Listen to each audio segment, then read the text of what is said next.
Oke guys, kali ini kita akan mengomentari berita yang akan bahas tentang perkara modifikasi cuaca. Nah, untuk mengetahui konteksnya, mari kita bersama simak beritanya. Kita mulai videonya. Ya pemirsa, sejak akhir tahun 2025 hingga awal tahun 2026, musim hujan selalu menjadi tantangan berulang. Salah satu solusi ilmiah untuk memitigasi bencana banjir dan memecah intensitas hujan seperti yang dilakukan di Provinsi DKI Jakarta adalah melakukan modifikasi cuaca. Lantas bagaimana hasilnya? Berapa biayanya? Pun berhasil, Oke. sampai kapan harus Efektif nggak dilakukan? tuh ya? Kita akan ulas dalam segmen ini pemirsa, dimulai dengan slide yang pertama. Kita melihat langsung ya, melansir dari situs resmi Badan Meteorologi, Klimatologi, dan Geofisika, laporan prediksi curah hujan kumulatif bulanan deterministik sepanjang tahun 2026 atau Januari 2026 maksud kami, atau dalam bahasa sederhananya pemirsa adalah prediksi curah hujan oleh BMKG selama bulan Januari 2026. Kalau kita lihat memang intensitas hujan dalam satuan milimeter nih ya, berdasarkan warna yaitu warna kuning hingga hijau tua sebenarnya masuk dalam intensitas menengah hingga sangat tinggi. Dan maka hampir kalau kita melihat di sini ya pemirsa, bahwa hampir seluruh di wilayah di Indonesia ini pada Oh iya. musim penghujan, termasuk di Provinsi DKI Jakarta dan yang mengalami potensi curah hujan yang tinggi. Nah tentu bagi Anda ya Bisa pemirsa yang banjir berdomisili di tuh ya. Jakarta maupun sekitarnya bisa merasakan bahwa prediksi ini tepat sasaran. Karena selama kurang lebih 2 minggu terakhir, ibu kota Jakarta kerap diguyur hujan, bahkan sejak kemarin malam hingga pagi ini 18 Januari 2026. Karena berdasarkan pemetaannya dilakukan, berdasarkan informasi dari yang dilansir oleh BMKG nih pemirsa, di wilayah Provinsi Jakarta, Kepulauan Seribu DKI diprediksi masuk wilayah hujan kategori menengah, di mana dengan satuan 100 hingga 300 mm per bulan, sedangkan di wilayah Jakarta Utara, Selatan, Barat, Timur, dan Pusat masuk dalam prediksi wilayah curah hujan kategori tinggi, yaitu sekitar 300 hingga 500 mm per bulan. Maka patut diwaspadai pemirsa, bahkan pada hari ini ya sejumlah wilayah masih dilanda banjir. Lalu bagaimana langkah untuk memitigasi ini? Tentunya kita melihat langkah antisipasi yang dilakukan oleh pemerintah Provinsi DKI Jakarta bersama BPBD DKI Jakarta adalah dengan melakukan operasi modifikasi cuaca atau MC.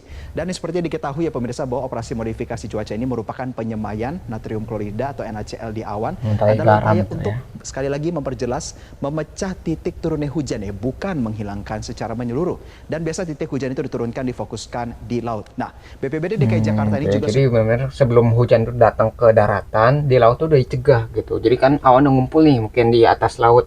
Nah, sebelum itu datang ke darat gitu ya, karena ada tiup angin, itu pesawat tuh udah menjatuhkan tadi ya NaCl atau garam tadi, sehingga sebelum sampai ke daratan, hujan itu udah turun di lautan. Sehingga kalau udah sampai di daratan itu awalnya sudah berkurang ya, intensitas hujan itu bakal berkurang sehingga bisa meminimalisir terjadinya banjir ya. Walaupun sekarang kita bisa lihat ya di Jakarta masih dilanda banjir juga gitu, walaupun sudah ada modifikasi cuaca seperti ini. BMKG diimbau untuk lebih antisipatif nih. Bahkan hingga akhir Januari 2026, meski puncak Kayak dari miliaran intensitas tuh ya. turunnya hujan diperkirakan selesai pada Oh. tanggal 20 Januari 2026. Maka untuk mengantisipasi hal tersebut ada bentuk kalkulasi anggaran yang dilakukan untuk melakukan modifikasi cuaca. Jadi awalnya pemirsa, bahwa pada tahun 2026 ini sempat dianggarkan sekitar 7 miliar rupiah. Dan pada awal hingga pertengahan tahun ini dialokasikan dari kalkulasi awalnya 7 miliar rupiah ini, tentu dia akan terjadi peningkatan hingga 31 miliar rupiah.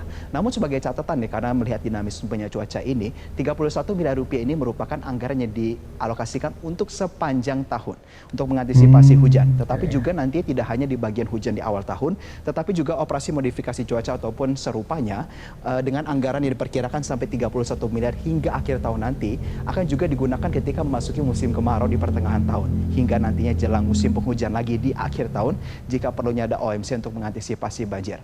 Namun para stakeholders juga telah menjamin pemirsa bahwa informasinya adalah menegaskan total anggaran sebesar diperkirakan mencapai 31 miliar rupiah ini tidak akan dipaksakan untuk terserap sepenuhnya. Apabila situasi dirasa cukup kondusif, maka OMC tidak akan dilakukan. Nah, kita berbicara Oke, jadi kayak darurat aja kalau misalnya nggak ada kejadian tadi ya kayak hujan besar itu mungkin nggak digunakan dananya. Jadi bisa digunakan untuk tahun depan untuk antisipasi bencana yang mungkin akan datang gitu ya. Karena kita nggak tahu sekarang tuh cuaca tuh ekstrim banget sehingga banyak bencana ya, di Sumatera kena, di Jakarta udah langganan gitu. Jadi beberapa daerah emang sudah terjadi banjir gitu gara-gara cuaca yang sangat ekstrim gitu. Jadi beda sama tahun-tahun sebelumnya. yang berpotensi untuk dieksekusikan atau diberlakukan operasi modifikasi cuaca. Kalau kita bicara nanti ya pemirsa, ini merupakan titik-titik rawan Jakarta Raya atau Jabodetabek yang kerap menjadi wilayah penyumbang, di mana secara teknis bahwa dari tanggal 16 sampai 22 Januari 2026 ini akan dilakukan OMC. Lalu tidak hanya Jakarta sebenarnya, melainkan ada beberapa wilayah penyangga lainnya. Seperti kita lihat di sini ya pemirsa, bahwa ada sebagian daripada wilayah Provinsi Jawa Barat. Ada juga beberapa wilayah dari Provinsi Banten, yaitu Tangerang Raya. Dan tentunya adalah wilayah-wilayah di Jakarta. Dan nantinya di wilayah-wilayah ini pemirsa atau besaran maksud kami dari NaCl yang nanti akan digunakan untuk disemai di atas awan itu akan berkisar 800 kg hingga 1 ton, tergantung kepada intensitas hujan yang ingin dipecah. Lalu bagaimana dengan OMC ini pemirsa? Sebenarnya kita melihat bahwa Gubernur DKI Jakarta Pramono Anung juga sudah angkat bicara. Karena dari kalkulasi dan kajian yang telah dilakukan oleh Pemprov DKI Jakarta, biaya operasi modifikasi cuaca ini dapat dikatakan lebih efisien dibandingkan menanggung kerugian ekonomi akibat banjir yang melanda wilayah Jakarta. Bahkan Gubernur DKI Jakarta Pramono Anung juga mengatakan Pemprov sudah menganggarkan dalam waktu 30 hari per 15 Januari 2026 lalu. Dan apabila perlu dilakukan setiap hari, maka akan dilakukan.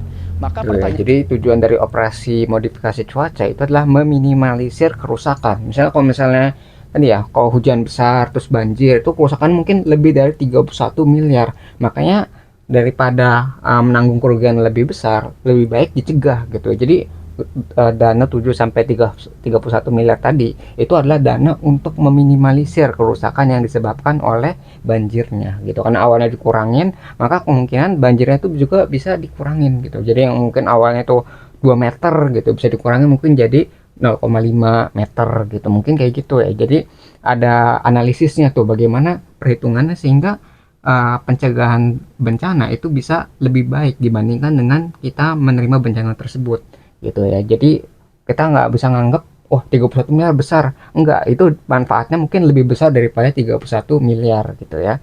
Jadi itu manfaat dari mitigasi bencana ya.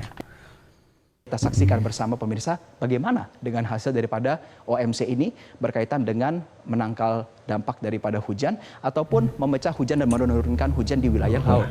Kita melihat bahwa dilansir dari data yang disampaikan oleh BPBD DKI Jakarta ya, kita lihat bahwa data ini menyajikan bagaimana upaya untuk melakukan operasi modifikasi cuaca ini dapat diyakini sebagai bentuk klaim hujannya turun tapi banjirnya juga cepat surut. Karena kalau kita melansir dari data BPBD DKI Jakarta, kita ingat ya pada tanggal 13 Januari 2026 lalu atau di sekitar awal minggu ini sempat terjadi juga hujan dan berdampak kepada banjir. Pantauannya diberikan nih pemirsa dari 3 pukul dipantau begitu ya, bahwa pada paruh pagi ke siang hari terlapor dari website ini bahwa ada 28 RT dan 6 ruas jalan terdampak dan ada 15 jalan yang sempat tergenang lalu kemudian surut. Di tengah hari pemirsa pada sekitar pukul 15 waktu Indonesia bagian Barat ini sudah mengalami surut yang begitu signifikan sehingga diklaim bahwa total hanya tinggal 4 RT pada pukul 3 waktu Indonesia bagian Barat, pukul 15 waktu Indonesia bagian Barat, dan dipantau pada pukul 9 malam waktu Indonesia bagian Barat pada tanggal 13. Semua wilayah di Jakarta sudah surut total. Jadi bisa diminimalisir tuh ya bencananya. Ketika bencana yang nggak diminimalisir dengan modifikasi cuaca, mungkin dampaknya tuh akan lebih besar lagi daripada yang sekarang. Jadi udah ada kelihatan tuh, walaupun kita nggak tahu berapa persen nih efektifnya, karena ya masih kena banjir juga gitu ya, walaupun lebih ringan ya dibandingkan dengan tanpa modifikasi cuaca. Dalam termin waktu sekarang kita melihat bagaimana operasi modifikasi cuaca tersebut masih dilakukan. Apakah nanti hari ini hingga berapa hari ke depan kita melihat bahwa penanganan banjir ini juga dapat terjadi penyurutan yang lebih cepat.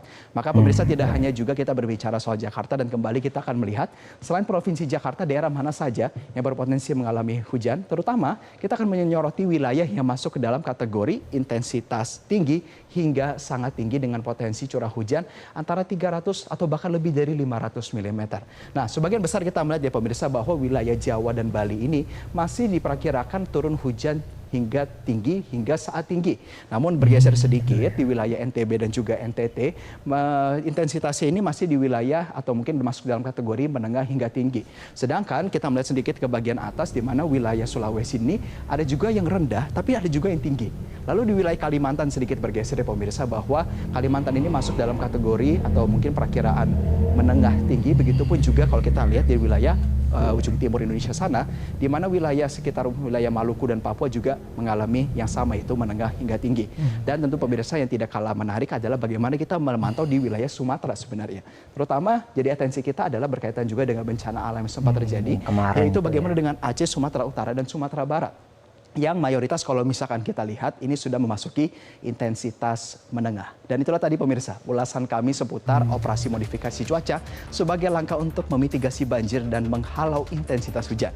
Meski demikian, tidak hanya terpatok dengan OMC, tentu kita berharap pemerintah daerah tetap fokus melakukan pembenahan sumber daya air, baik itu normalisasi sungai, pembenahan drainase, pembersihan sampah, hingga menjaga lingkungan lainnya. Gitu ya, jadi itu ya mungkin tadi modifikasi cuaca itu adalah kayak daruratnya gitu, karena kita udah nggak bisa mampu untuk menanggulangi bencana banjir. Bayangin kalau misalnya sistemnya bagus untuk menangani airnya, dari irigasi bagus, dari sistem gotnya gitu ya, itu juga bagus, itu mungkin bisa meminimalisir adanya bencana banjir. Misalnya gotnya itu diperbesar, sampahnya nggak ada, sungainya diperlebar, diperdalam lagi, sehingga bisa menampung lebih banyak air gitu. Jadi airnya tidak meluap ke sekitar pemukiman ataupun bangunan yang ada di sekitar sungai itu. Ya, jadi modifikasi cuaca adalah solusi paling darurat gitu, karena kita nggak bisa bersiap lagi, awannya datang, maka ya udah kita antisipasi dengan tadi garam ya, garamnya dituangkan di awan tadi supaya hujannya itu tidak sampai di daratan. Jikapun sampai, itu dapat diminimalisir sehingga mungkin hanya sebagian setengahnya mungkin, atau mungkin 75% udah hilang gitu. Jadi sisanya tinggal 25%. Sehingga kalaupun hujan itu dampaknya tidak terlalu merusak atau tidak terlalu parah gitu. Ya itu mungkin yang bisa kita pelajari dari masalah modifikasi cuaca ini. Nah, kalau yang terkait dengan sumber beritanya, link sudah saya cantumkan di deskripsi video. Mungkin sekian yang bisa saya sampaikan. Semoga video bisa bermanfaat. Kurang lebih yang mohon maaf. Kita ketemu lagi di pembahasan selanjutnya, insya Allah.